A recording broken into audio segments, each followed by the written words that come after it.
Here in Montclair, residents are grappling with the school district's nearly $20 million budget deficit and what it could mean for schools and homeowners.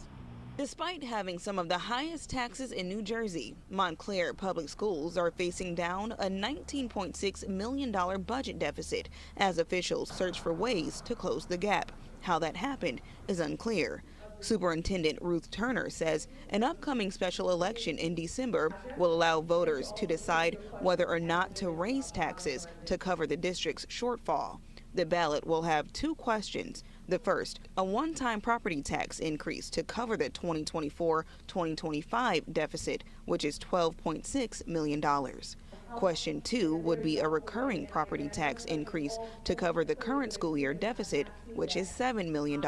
It's so important that our community and our voters are aware of what's at stake with these two questions, and as we approach the special elections, in order to ensure that we continue to provide the level of rigorous education for our scholars. Alex Ross, a homeowner in Montclair, expressed concern about the potential of rising property taxes in a town where the average tax bill is over $20,000 a year. I'm also concerned that the solutions that are being presented are either a threat that the state will take over, or you're going to have to pay a lot of money for this year and then for 10 years after that. If the measure fails, the district would have to rely on state aid, which would cover only part of the deficit, leaving the district potentially facing $7 million staff and service cuts to balance the 2024-2026 budget. That is the cuts that we've proposed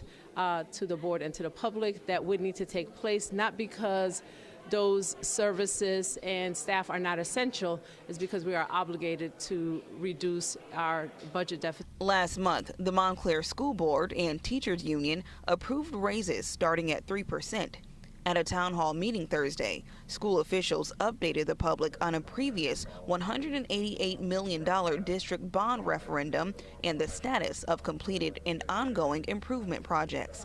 Turner noted that these projects are not affected by the district's budget deficit because they are funded separately. Residents will vote on whether to raise property taxes on December 9th.